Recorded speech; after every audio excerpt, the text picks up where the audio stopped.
Bonjour à tous, troisième et dernière vidéo donc sur le travail et la technique.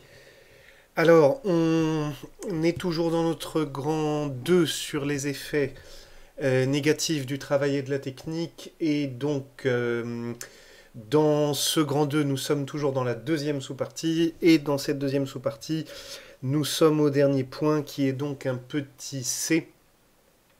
Petit c donc qui s'appelle le problème écologique. La technique met en danger la nature. Alors, excusez-moi, je recale le diaporama. Alors, il y a évidemment sur les aspects négatifs de la technique, toute la question de l'écologie, du problème de la nature dérégulée, ainsi de suite. Alors, la difficulté, là, peut-être sur ce point-là, dans une copie, c'est d'essayer de ne pas trop rester dans les banalités. Euh, D'essayer de ne pas trop rester dans les banalités parce que bien sûr on peut parler de beaucoup de choses, on peut parler de la bombe atomique, on peut parler de la pollution, donc de toutes ces conséquences néfastes de la technologie. Seulement il faut éviter dans une copie de rester à une accumulation d'exemples des choses mauvaises pour la nature, et il faut essayer d'arriver sur quelque chose d'un petit peu plus conceptuel. Alors, une des manières d'y arriver, je crois, c'est de parler de l'écologie, mais en repartant du premier sens en fait du terme écologie. Et ce premier sens, c'est en fait un sens scientifique. Voilà, on ne le sait pas toujours, mais l'écologie, aujourd'hui, quand on nous dit écologie, on a tendance à entendre, si vous voulez, un discours en fait, plutôt politique, c'est-à-dire un discours qui nous dit il faut protéger la nature, il faut réduire nos émissions de gaz à effet de serre, il faut interdire les voitures dans les villes, etc., etc. Mais bien avant ça, en fait, l'écologie, le terme écologie a été inventé pour désigner en fait une science, une partie de ce qu'on appelait avant les sciences naturelles, c'est-à-dire une partie des sciences du vivant. Cette science, alors je viens sur la diapo, voilà, vous trouvez cette définition par exemple dans Wikipédia, qui dit que l'écologie est une science qui étudie les êtres vivants dans leur milieu en tenant compte de leurs interactions. Je vais commenter cette définition. Cet ensemble qui contient les êtres vivants, leur milieu de vie et les relations qu'ils entretiennent forme un écosystème. Alors, on connaît tous ce terme d'écosystème, comme on connaît tous ce terme d'écologie, mais c'est bien d'avoir peut-être une ou deux choses un peu précises en tête là-dessus. Alors, je commande cette définition. Si vous regardez la première phrase, donc l'écologie déjà est une science, hein, comme je vous le disais, et cette science, elle étudie les êtres vivants dans leur milieu en tenant compte de leurs interactions. C'est-à-dire l'écologie, en fait, ça va être la science qui étudie les interactions entre les différentes espèces dans un certain milieu. C'est-à-dire comment les différentes espèces vivantes, le loup, le lapin, la girafe, et même les espèces végétales, hein, c'est-à-dire telle ou telle espèce d'arbre ou telle espèce de plante. Donc l'écologie étudie la manière dont toutes ces espèces interagissent entre elles quand elles cohabitent dans un même milieu, dans un même environnement. Alors, la deuxième partie de la définition est importante, puisque, en fait, l'écologie étudie donc tout un ensemble, et cet ensemble contient donc les êtres vivants, donc ce que je vous disais, les êtres vivants, il faut inclure les végétaux, hein, j'insiste là-dessus, c'est pas seulement les animaux, mais aussi les végétaux. Donc, on étudie les êtres vivants, on étudie le milieu de vie de chacun de ces êtres vivants, et les relations qu'entretiennent chacun de ces êtres, chacune de ces espèces vivantes avec toutes les autres. Et l'ensemble des trois, donc être vivant, milieu de vie, relations qu'ils entretiennent, ça forme ce qu'on appelle un écosystème. Hein. Donc l'écosystème, ça va être les relations entre les différents êtres vivants et aussi les relations entre les différents milieux de vie de ces êtres vivants. Voilà, donc d'où, ça je crois la troisième phrase de cette définition se comprend assez bien. L'écologie fait partie intégrante de la discipline plus vaste qu'est la science de l'environnement. Alors, pour les copies, il ne s'agit pas de retenir par cœur cette définition, mais il s'agit plutôt de comprendre ce que ça... ce que ça implique. Alors, notamment ce que ça implique, je vais vous dire tout de suite là où je suis en train d'essayer d'en venir. Ce que ça implique, c'est qu'en fait, ce qu'a découvert l'écologie, la science écologique, c'est qu'en fait, à l'intérieur donc d'un écosystème, je ne sais pas, prenons par exemple une forêt donnée, hein, une forêt donnée va constituer un écosystème, et bien à l'intérieur de cet écosystème, si, par exemple, une seule espèce vivante est supprimée, admettons, je sais pas, hein, je prends un exemple comme ça, mais admettons qu'une espèce disparaît ou que sa population est considérablement réduite à cause, par exemple, de la chasse.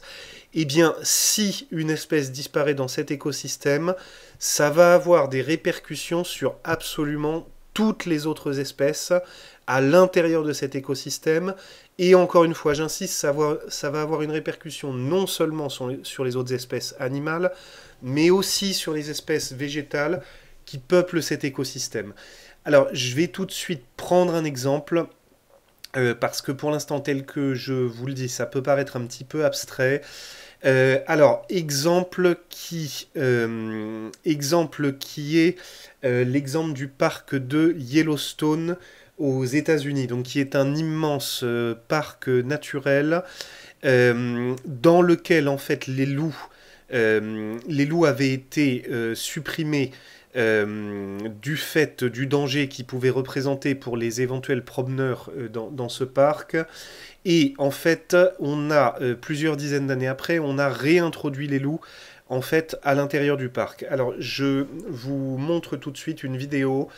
Qui permet de comprendre ce qui s'est produit quand on a réintroduit les loups, et vous allez voir que ça montre très bien la manière dont la présence ou l'absence d'une seule espèce a des répercussions sur absolument tout l'écosystème.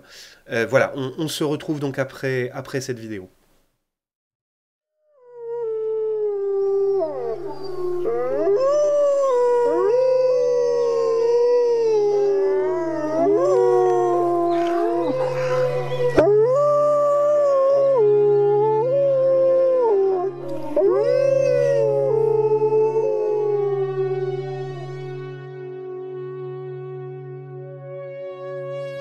One of the most exciting scientific findings of the past half-century has been the discovery of widespread trophic cascades.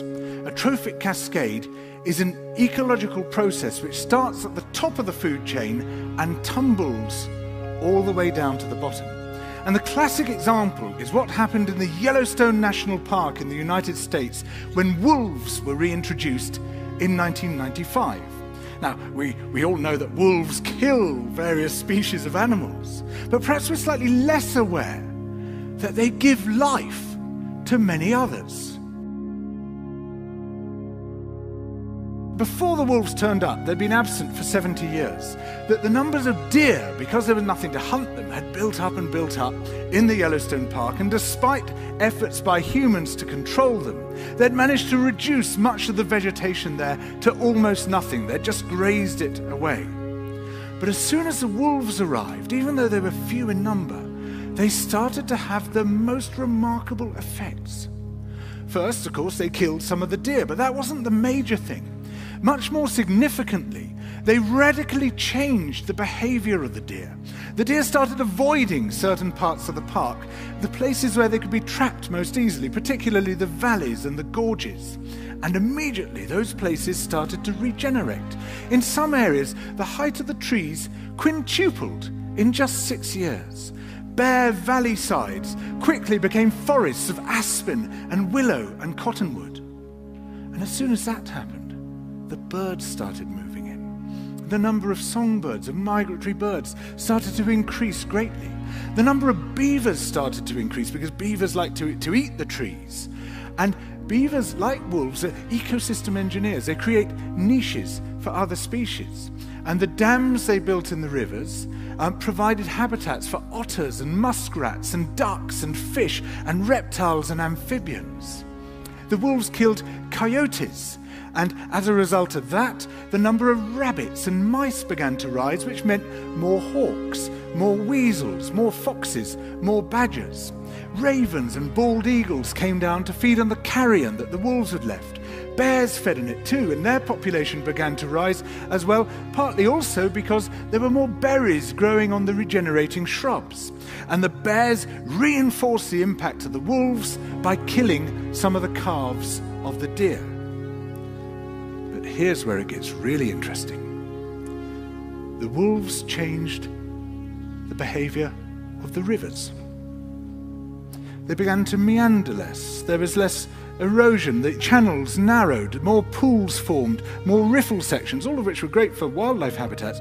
The rivers changed in response to the wolves. And the reason was that the regenerating forests stabilized the banks so that they collapsed less often, so that the rivers became more fixed in their course. Similarly, by driving the deer out of some places and the vegetation recovering on the valley sides, there was less soil erosion because the vegetation stabilized that as well. So the wolves, small in number, transformed not just the ecosystem of the Yellowstone National Park, this huge area of land, but also its physical geography.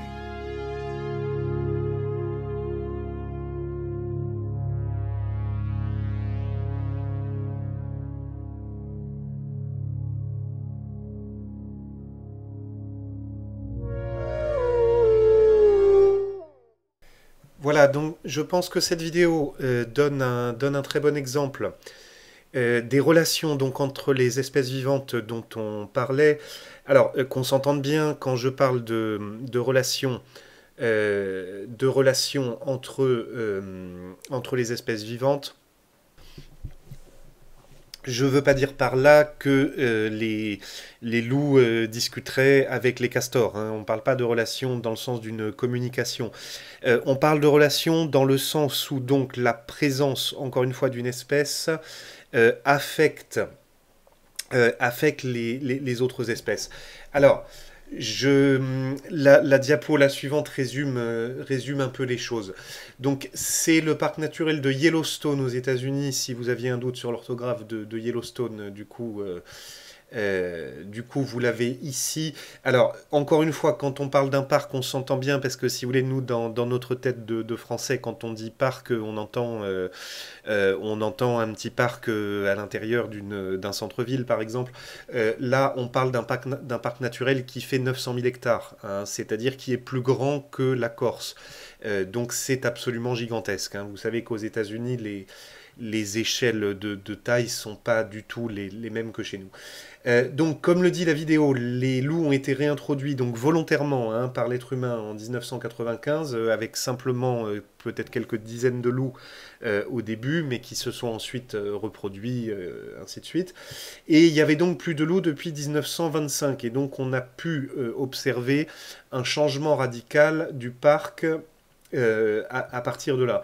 Alors, Si on résume, hein, je vais vite parce que tout c'est ce qui est dit dans la vidéo, la présence en fait des loups va commencer à éloigner les cerfs de certains endroits, parce que donc comme les loups chassent les cerfs, ils vont tuer un certain nombre de cerfs, mais surtout les cerfs du coup comme ils savent qu'ils sont chassés, vont commencer à ne plus aller partout dans le parc, hein. C'est-à-dire qu'en fait le fait qu'il y ait plus de loups, ça avait la conséquence que les cerfs n'avaient plus de prédateurs, du coup les cerfs étaient un peu les rois du monde dans le parc.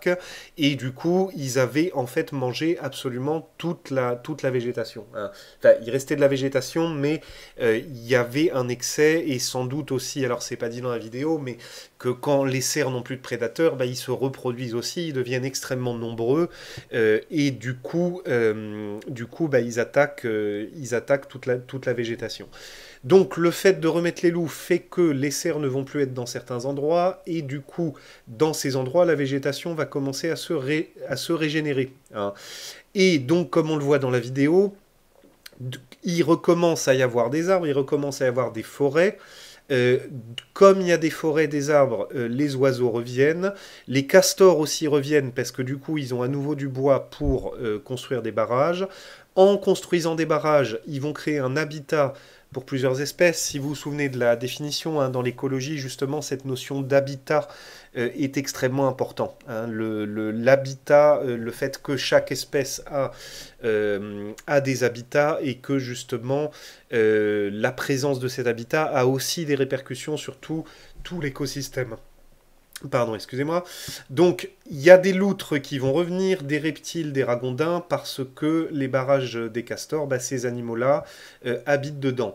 Par ailleurs, tout ce qui est lapin, rongeur commence à se multiplier parce que les loups, là aussi, non seulement n'ont pas tué les cerfs et n'ont pas seulement éloigné les cerfs, mais aussi les coyotes. Or, là aussi, bah, les coyotes pullulaient et de ce fait mangeaient tous les lapins et les rongeurs. Mais comme du coup, moins de coyotes, plus de lapins, plus de rongeurs, reviennent d'autres prédateurs de ces animaux, c'est-à-dire les renards, les faucons, les blaireaux, ainsi de suite. Les ours reviennent, puisque comme les arbres poussent, comme la végétation repousse, ils ont à nouveau des baies à manger.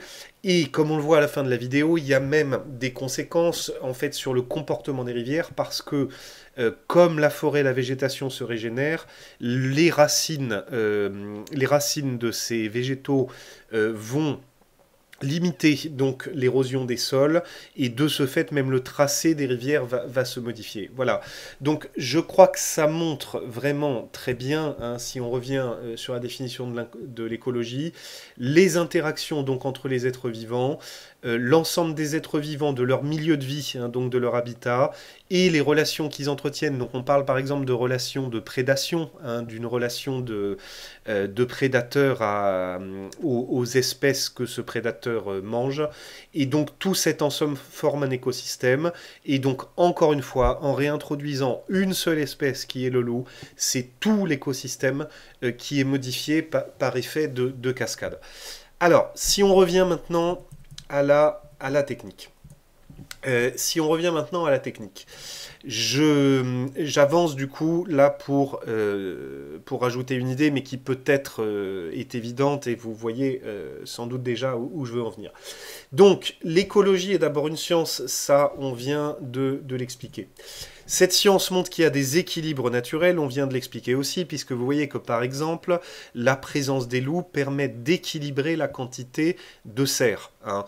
Donc quand vous enlevez les loups, vous créez déjà un premier déséquilibre, qui est que comme les cerfs n'ont plus de prédateurs, eh bien ils se multiplient, et ils créent d'autres déséquilibres parce qu'ils vont bouffer toute la végétation, et le fait qu'ils bouffent la végétation va créer un certain nombre d'autres déséquilibres. Alors, si on revient à notre thématique de la technique, et donc je vous disais tout ça, et pour essayer de sortir des banalités, hein, qu'on peut dire parfois sur technique et nature, eh bien là, la technique perturbe ces équilibres naturels, et bien pourquoi ? Parce que par exemple, si on avait pu supprimer les loups il y a en 1925, hein, donc il y a à peu près 100 ans, si on avait pu supprimer les loups dans ce parc naturel, ben, c'est tout de même grâce à notre technique, hein, c'est-à-dire c'est en les chassant avec des fusils et comment dire, jusqu'à ce qu'on ait ce genre de technologie, on n'arrivait pas à supprimer des espèces entières d'un endroit qui fait la taille de la Corse, hein. Voilà, la suppression des loups là a supposé l'intervention de la technique. Alors, je dirais que là, vous avez l'exemple de l'être humain qui supprime une espèce d'un écosystème de manière volontaire. Mais le plus important, évidemment, c'est qu'il y a des espèces qui sont supprimées de manière involontaire, non pas par la chasse, par exemple, mais par la pollution, hein. Donc, oui, pardon, je reviendrai là-dessus après. Oui. Alors, oui, le mythe de Prométhée, oui, excusez-moi, je reviens là. C'est-à-dire que euh, quand on modifie un écosystème, par exemple, parce que dans un endroit, on va créer des champs pour l'agriculture, ou dans un endroit, on va construire une ville, ou etc., etc., rien que ce genre de changements vont modifier le comportement des espèces, vont modifier leur habitat, et ça va avoir des conséquences sur l'écosystème tout entier. À plus forte raison, quand on utilise des produits chimiques pour l'agriculture, quand on fait des émissions de CO2 avec nos voitures ou avec nos usines, tous les éléments donc de pollution vont perturber les équilibres naturels. Alors, je prends un dernier exemple. Ou peut-être d'abord un avant-dernier, même le réchauffement climatique dont on parle actuellement, le fait que, comme vous le savez sans doute, le fait que le climat se réchauffe, eh bien fait que certaines espèces qui avant n'existaient que dans des endroits plus chauds, certaines espèces vont commencer en fait à vivre dans des endroits où elles ne vivaient pas avant, de ce fait, la présence de ces espèces va tout perturber. Il y a un autre exemple aussi, enfin, désolé hein, si je vais trop lentement, mais je préfère être vraiment tout à fait clair. Il y a une algue qui s'est retrouvée dans la Méditerranée suite à une erreur en fait de l'aquarium de Monaco, hein.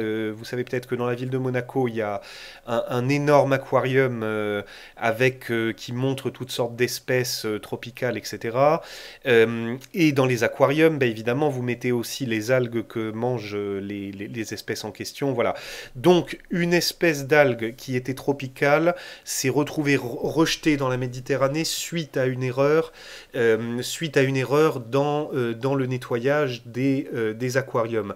Et cette algue a la particularité que aucun poisson de la Méditerranée ne la mange. Cette algue, elle vient d'un écosystème où elle a ses propres prédateurs, où certains poissons mangent cette algue, mais là, elle se retrouve du coup dans un écosystème où elle n'a aucun prédateur parce que aucun des animaux présents n'aime cette algue. Du coup, cette algue se multiplie dans la Méditerranée depuis maintenant quelques dizaines d'années, et du coup, elle fait disparaître d'autres espèces d'algues parce qu'elle commence à prendre toute la place. Et en faisant disparaître d'autres espèces d'algues, ou même sans les faire disparaître, mais en réduisant considérablement la présence de ces autres espèces, et bien du coup les poissons n'ont plus leurs algues habituelles à manger, et du coup ça a des répercussions sur les espèces de poissons, etc. etc. Vous voyez, c'est un autre exemple de conséquences en cascade, c'est-à-dire que voilà, une algue qui n'a rien à faire dans cet écosystème, qui n'y était pas à la base, eh bien va du coup perturber absolument tout l'écosystème. Je prends un dernier exemple, excusez-moi si j'en prends un peu trop, mais je trouve celui-là tout de même intéressant par rapport à la crise que nous vivons actuellement, la crise du Covid-19. Le 17 mars, donc ce monsieur que vous voyez sur la diapo était interviewé dans le Nouvel Observateur, donc ce monsieur Rodolphe Gozlan est directeur de recherche en écologie Voilà, c'est donc un scientifique qui est spécialisé précisément dans l'écologie en tant que science, hein, ça n'est pas un homme politique écologiste, c'est un scientifique.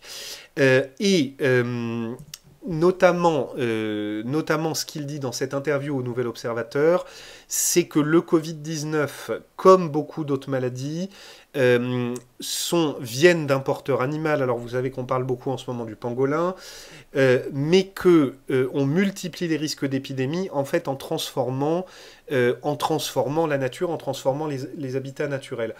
Si vous pouvez suivre le pointeur, je vais prendre là à peu près au milieu de la diapo. Voilà donc ce que dit Rodolphe Gozlan à l'intervieweur du Nouvel Observateur, au journaliste du Nouvel Observateur. Ces porteurs, donc les porteurs de maladies, hein, évoluent dans des habitats naturels, des forêts, des rivières, des prairies. Donc, quand on perturbe les écosystèmes, soit de manière directe par la destruction d'habitats, la destruction des habitats des animaux, par de la pollution ou par l'introduction de nouvelles espèces, soit indirectement par des changements de température, c'est ce dont on parlait de réchauffement climatique, ou des changements de pluviométrie, oui, parce que la pollution fait aussi que y a des conséquences sur la météo et entre autres sur la quantité de pluie qui tombe. On va inévitablement déstabiliser les équilibres en place, avec les espèces présentes. Et on va affecter des réservoirs vecteurs de pathogènes infectieux de type virus, bactéries et parasites. Donc vous voyez, je pense que, après tout ce que je vous ai dit, son discours là se comprend très très bien, hein. La perturbation des écosystèmes qui est le fait de l'être humain, soit directement, soit indirectement comme il le dit, a des effets en cascade. On déstabilise les équilibres en place avec les espèces présentes. Alors, diapo suivante, c'est toujours la même interview. L'intervieweur, justement, le journaliste, lui demande un exemple. Alors, Gozlan dit, prenez l'exemple de la déforestation. Elle conduit à ouvrir de nouvelles routes de contact entre populations humaines et autres espèces, en rendant plus accessibles des zones de forêt profondes à un plus grand nombre de personnes, qui elles-mêmes vont servir de transmission à une population plus large et plus connectée à leur retour dans les villes. Autrement dit, si vous avez un virus, par exemple, qui se trouve au fin fond d'une forêt au fin fond de la forêt amazonienne et qui est porté par une certaine espèce. Eh bien, le fait que on fasse des routes, par exemple dans cette forêt, va faire que plus de personnes, plus d'êtres humains vont se retrouver dans ces endroits et que donc potentiellement les êtres humains vont pouvoir être contaminés par ce virus. Tandis que si on n'avait pas touché à cet écosystème, dans ces forêts profondes, les êtres humains n'y vont pas ou y vont très peu et évidemment les risques de contagion seraient très, très inférieurs. Je continue sur ce que donc dit le professeur Gozlan. La perte d'habitat joue aussi. Lorsqu'un habitat est détruit, on parle bien des habitats des animaux, hein, ou bien que des inondations se forment, les porteurs de pathogènes vont se déplacer et augmenter leur risque de rencontre soit avec l'humain, soit avec d'autres porteurs beaucoup plus sensibles et qui deviendront des vecteurs de transmission encore plus efficaces. Alors, phénomène presque inverse, c'est que là, du coup, c'est plus les êtres humains qui se déplacent, c'est les animaux qui vont se déplacer parce que, comme on intervient sur leur forêt et qu'on coupe des arbres et que, etc., leurs habitats sont perturbés, du coup, ils vont essayer de se déplacer pour aller habiter ailleurs, et du coup, en se déplaçant, ils sont susceptibles de contaminer davantage des êtres humains en les rencontrant, hein. La perte d'habitat, je continue sur cette diapo. La perte d'habitat amène par ailleurs, dans certains cas, à la disparition d'espèces qui portent les pathogènes infectieux, mais qui sont de très mauvais vecteurs. S'ils étaient encore en vie, ils auraient pu réduire la transmission. C'est ce qu'on appelle l'effet de dilution. Voilà, autrement dit, c'est encore un autre effet. C'est que certaines espèces disparaissent, qui sont porteurs aussi des virus, mais qui le sont moins, et qui du coup, en fait, paradoxalement, en portant le virus, vont en réduire la transmission parce qu'ils sont peu affectés par le virus. Bon, je vais arrêter là. Je pense que j'ai été suffisamment clair. Bien sûr, là aussi, dans les copies, ne multipliez pas trop les exemples, mais je pense que, voilà, parmi les différents exemples que j'ai pu vous donner, que ce soit le parc de Yellowstone, que ce soit l'algue méditerranéenne, dont d'ailleurs il faudrait que je retrouve le nom, ou que ce soit cet exemple sur les virus, que ce soit cet exemple sur les virus, voilà, un seul exemple suffit pour donc faire comprendre cette idée que l'intervention humaine est donc due indirectement à la technique, a cet effet de perturbation des équilibres. Bon, je vous laisse la dernière diapo, je vais peut-être passer, si vous souhaitez la lire, vous pouvez faire pause et la regarder. Je mettrai dans le document d'approfondissement cette interview entière qui, par ailleurs, même en dehors du cours sur la technique, me paraît très intéressante, même si elle n'est pas très réjouissante. Voilà, alors, ça nous amène du coup au point suivant qui est de revenir sur le mythe de Prométhée. Comme je vous l'avais annoncé dans le grand 1, le mythe de Prométhée va nous resservir par rapport à cette idée dont nous sommes en train de parler. Oui, alors, renseignement pris, l'algue en question dont je vous parlais pour la Méditerranée s'appelle la Caulerpa taxifolia. Voilà, si certains d'entre vous veulent aller chercher sur cet exemple, du coup, vous avez tous les détails sur Wikipédia. Voilà ce que je vous dis, l'aquarium de Monaco, le fait qu'elle est devenue ce qu'ils appellent donc une espèce envahissante, et on l'appelle du coup l'algue tueuse de la Méditerranée à cause de son impact négatif sur la biodiversité. Bref, tout ce que je vous disais. Voilà, je reviens au diaporama. Donc, encore une fois, donc cette idée, j'ai deux derniers exemples qui me revenaient, ils sont très rapides, mais par exemple le fait que les pesticides ou les engrais tuent les vers de terre. Si vous voulez, on peut se dire non mais c'est pas grave s'il n'y a plus de vers de terre, c'est bon. Mais le problème c'est que les vers de terre, ils creusent des galeries dans le sol, et en creusant des galeries dans le sol, ils aèrent le sol, et en aérant le sol, ils permettent aussi à un certain nombre d'espèces d'insectes et de plantes de vivre. Donc si vous voulez, si je pousse la chose un peu loin, mais s'il n'y a plus de vers de terre, on est tous morts. On est tous morts puisque la végétation ne pousse plus. Si la végétation ne pousse plus, on ne peut plus faire pousser notre nourriture, ni la nourriture qui nourrit les animaux qu'on mange, pour ceux d'entre nous qui mangent de la viande, etc. Donc voilà, le problème écologique vraiment au sens strict, c'est celui-là, c'est que on n'arrête pas de perturber en fait les écosystèmes par nos interventions humaines qui supposent la technique. Et en perturbant ces écosystèmes, eh bien, on perturbe absolument tout l'équilibre, et on se met du coup aussi indirectement en danger nous-mêmes. Si le lien avec la technique n'est pas évident, je pense que vous voyez bien que par exemple pour faire de la déforestation, il vous faut des machines qui abattent les arbres. Pour faire des routes dans une forêt, il vous faut la même chose, des machines. Donc tant qu'il n'y a pas la technique de l'être humain, les écosystèmes ne sont pas perturbés, parce que c'est pas juste en cueillant pour se nourrir, ou même en chassant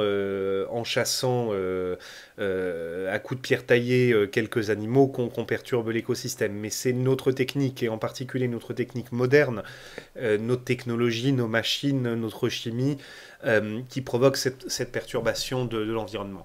Voilà, j'arrête sur tous ces exemples.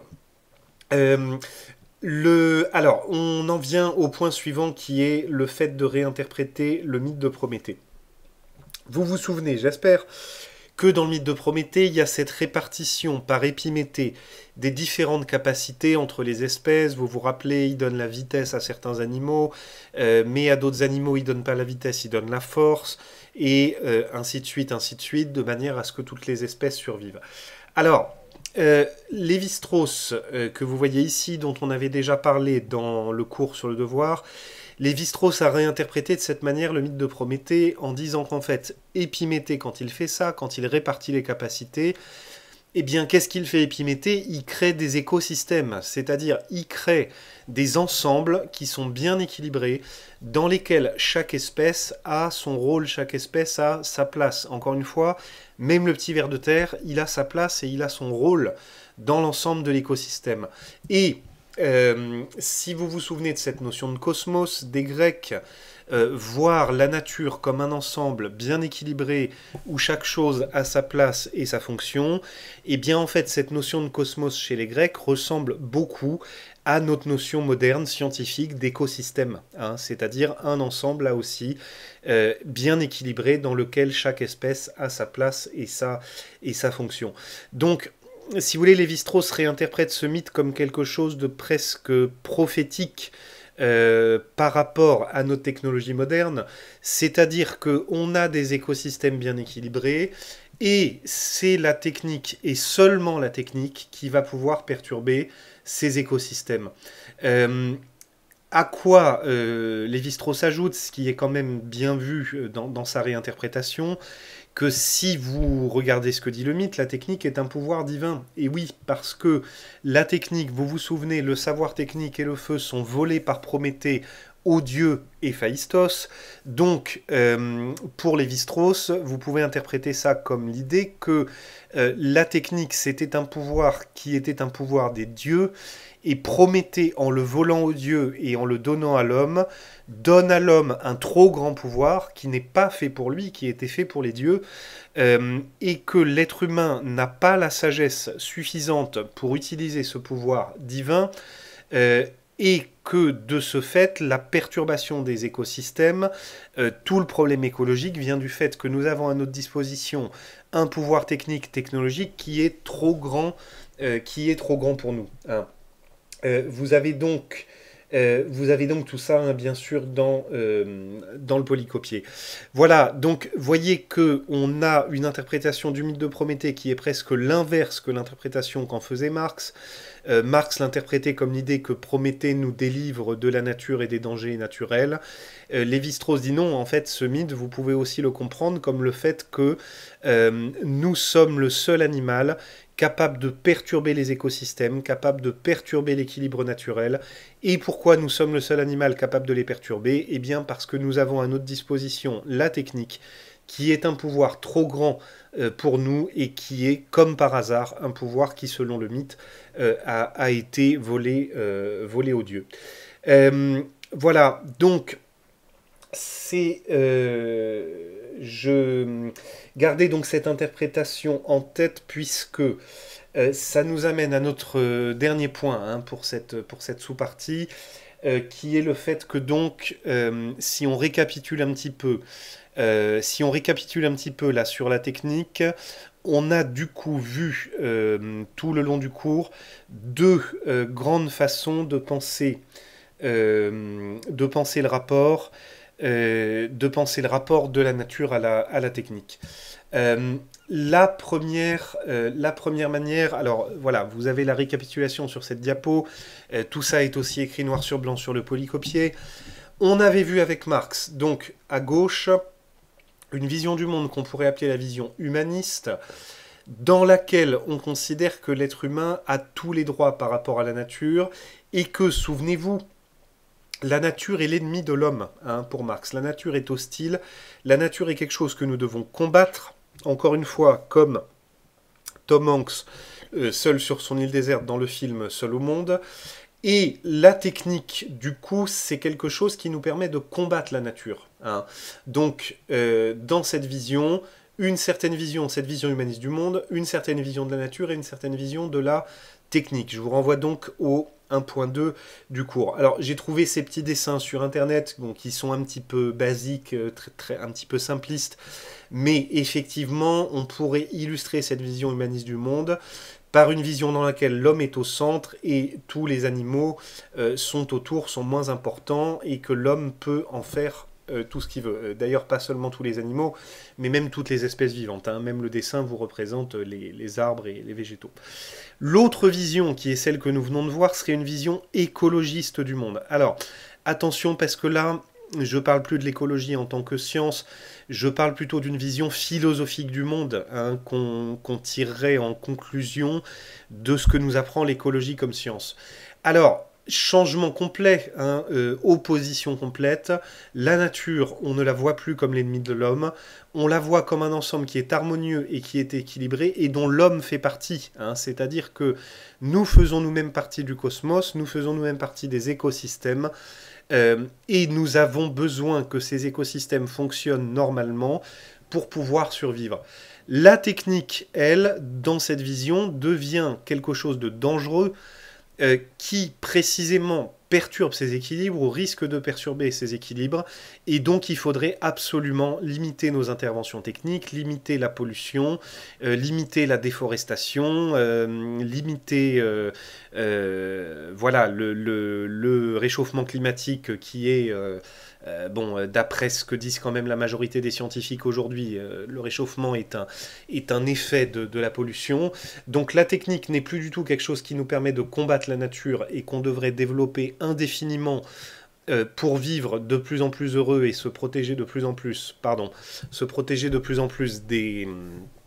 des dangers naturels. La technique serait au contraire quelque chose qu'on doit absolument garder sous contrôle pour arrêter de détruire nos écosystèmes, sans quoi c'est carrément l'existence même de notre espèce, hein, de l'espèce humaine, qui est menacée si la nature est tellement détraquée que elle ne nous permet même plus de respirer un air qui soit pas trop pollué et de pouvoir continuer à faire pousser des choses qui nous permettent de nous nourrir. Toujours dans cette petite illustration, du coup, encore une fois, c'est très simplifié, mais vous voyez qu'on voit l'être humain qui, du coup, fait partie est une espèce vivante parmi d'autres, hein. Une espèce vivante parmi d'autres dans les écosystèmes, et plus une espèce vivante qui serait au centre de tout et qui aurait tous les droits. Voilà. Donc voilà, donc c'est aussi une manière, hein, de faire des parties de dissertation pour des sujets sur la technique, hein, si vous pensez à des sujets comme par exemple faut-il avoir peur de la technique, qui est un sujet assez classique, faut-il avoir peur de la technique? Eh bien vous voyez que suivant la vision humaniste, la réponse est bien sûr que non. La technique, au contraire, c'est pas de la technique dont on doit avoir peur, c'est de la nature qu'on doit avoir peur, hein, puisque la nature est hostile, et la technique, c'est au contraire ce qui nous permet de survivre et de rendre le monde plus confortable pour nous.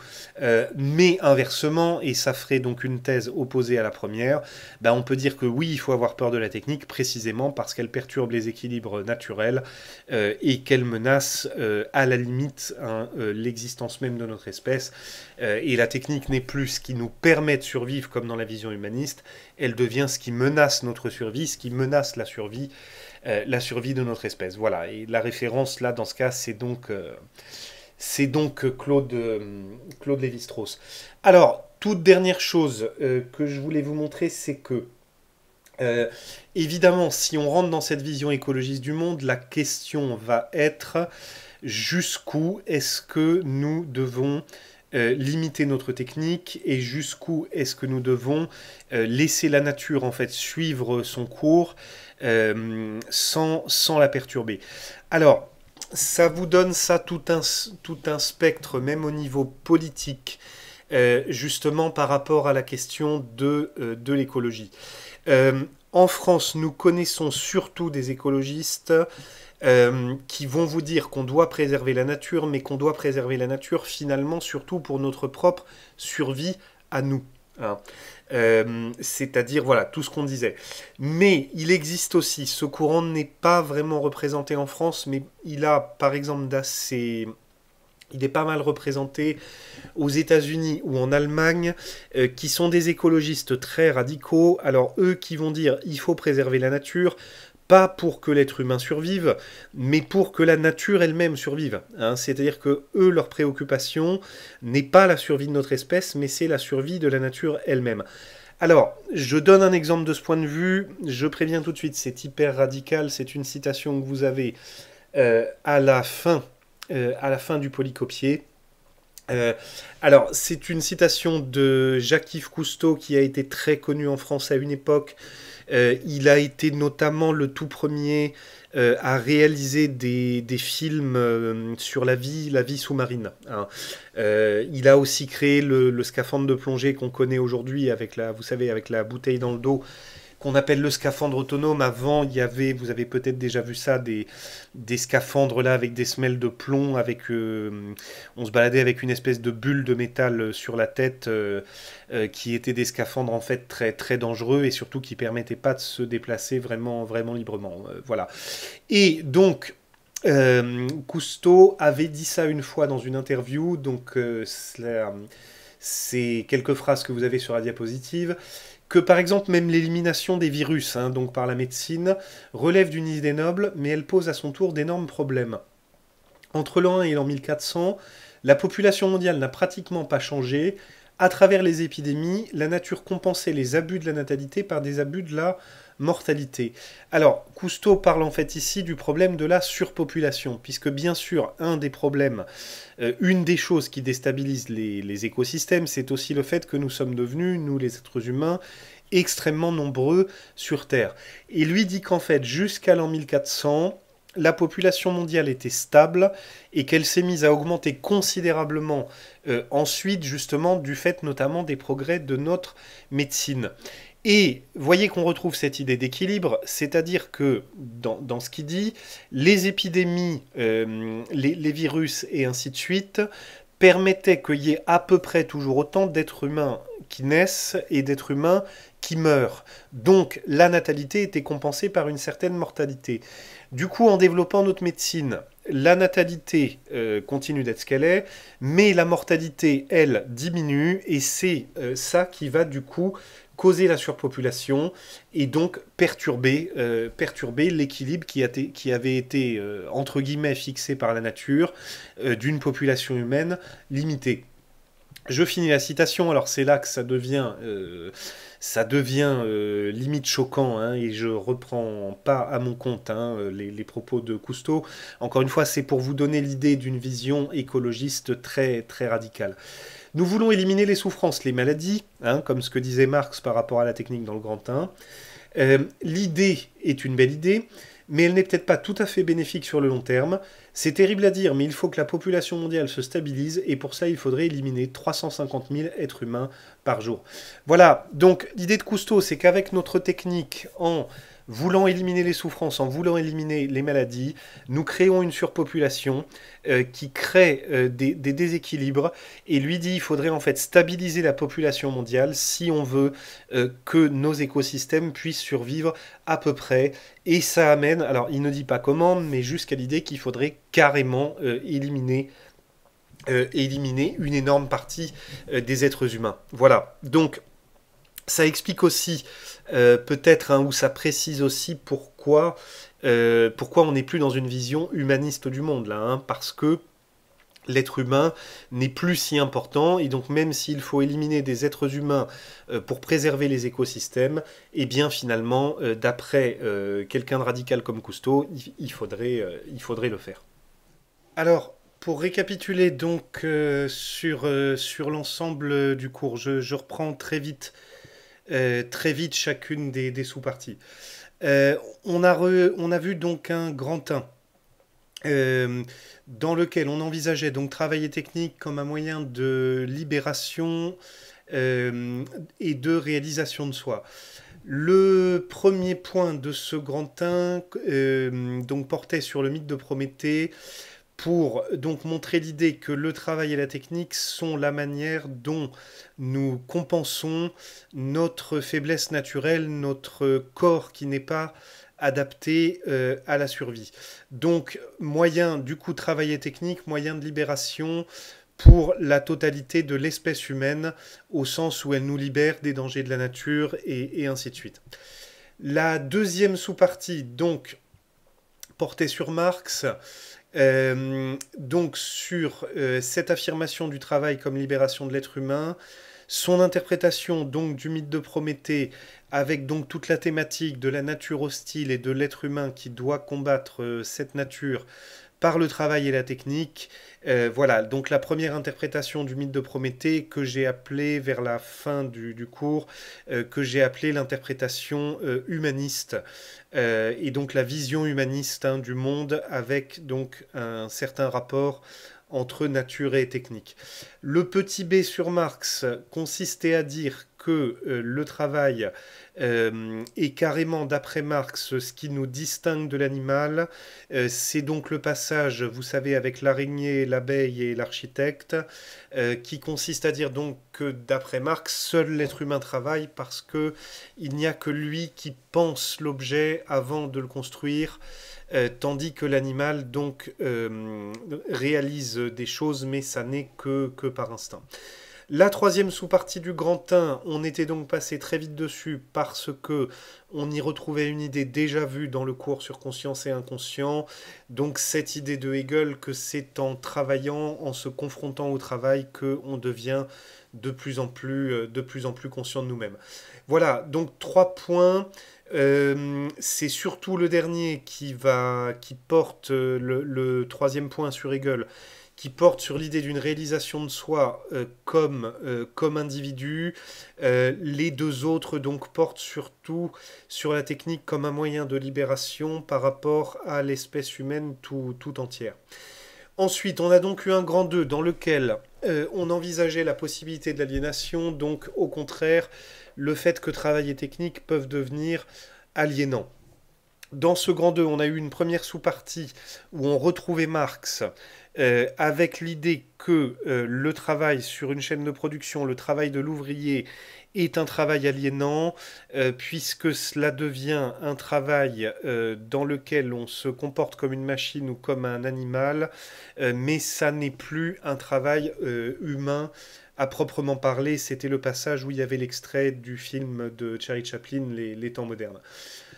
Enfin, donc, on a fini par une dernière sous-partie sur l'aliénation technique, avec l'idée d'une dépendance aux objets techniques, l'idée que la technique faisant de plus en plus de choses à notre place, nous perdons progressivement notre capacité de les faire.